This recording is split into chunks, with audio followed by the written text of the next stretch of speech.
আজকে আমরা আমাদের বিল্ডিং এর তিনটা মুসলিম ফ্যামিলি আছে, দুইজন বাঙালি আর একজন হচ্ছে শ্রীলঙ্কান। এদেরকে ইফতারি দিলাম।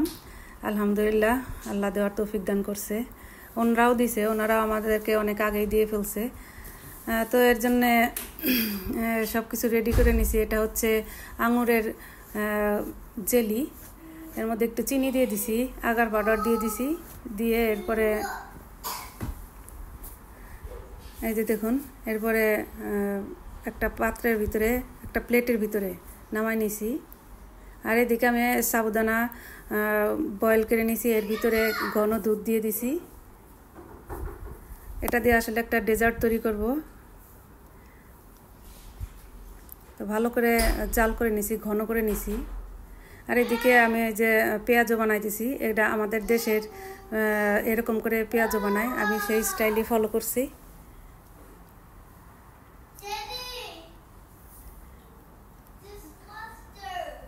এই যে এদিকে আমি আলুর চপ করব বলে আলুটা খুব ভালো করে মেখে নিতেছি।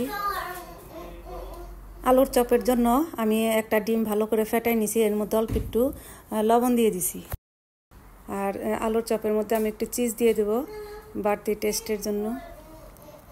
আমি এদিকে ভিডিও করতেছি, আর ওদিকে আমার নামিরা অনেক কথা বলতেছে, ডান্স করতেছে, খেলতেছে, চিৎকার করতেছে।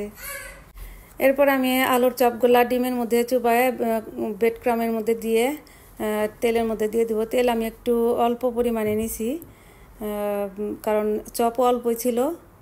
আর এই যে লাল লাল করে ভেজে নিছি।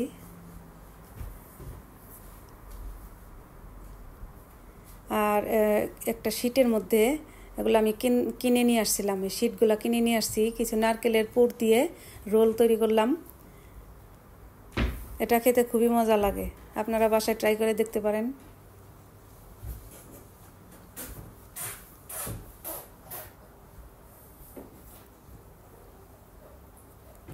তো সব কিছু ভাজাভাজি শেষ হয়ে গেছে। আর এখানে যে আমার আঙুরের জেলিটা হয়ে গেছে, আমি ভালো করে পিস পিস করে কেটে নিছি। আর এটা হচ্ছে স্ট্রবেরি জেলি, আমি এটাকে পিস পিস করে কেটে, স্ট্রবেরি জেলিটা একদম শক্ত হয়েছে, গোটা গোটা হয়েছে, খেতেও সুস্বাদু হয়েছে। আর এই যে এখানে ভালো করে ডেজার্টটা সাজায় দেওয়ার জন্য আমি এই যে এটা হচ্ছে মুড়ির মিষ্টি, আমি মুড়ির মিষ্টি বানাইছিলাম, সেটা দিয়ে দিছি, পিস পিস করে কেটে দিছি। এক কথায় ঘরে যা থাকে সেটা দিয়ে আমি একটা ডেজার্ট তৈরি করে ফেলছি। খেতে ভালোই হয়েছে আলহামদুলিল্লাহ, আমাদের কাছে তো খুবই ভালো লাগে এরকম করে সিম্পলের মধ্যে খুবই টেস্টি খাবার। আর আমি এমনিতেই মিষ্টি খুব পছন্দ করি, আপনারা ঘরে এরকমভাবে বানায় রাখতে পারেন। তো এই যে রেডি হয়ে গেছে আমার সব ধরনের ইফতারি। আমি খুব তাড়াহুড়া করতেছিলাম, কারণ আজানের আগে দিতে হবে ইফতারি। আর এখানে যে আমি সব ধরনের ইফতারি সুন্দর করে একটা বক্সে করে দিয়ে দিছি। আর আমাদের নেইবার আমাকে প্লেটে করে খাবার দিছে, এর জন্য আমি ওনার প্লেটটা ফেরত দিব, এর জন্য এর মধ্যেই আমি ইফতারিগুলো সাজাই দিছি। ভালো থাকবেন, ইনশাল্লাহ আবার পরে কথা হবে। আল্লাহ হাফেজ।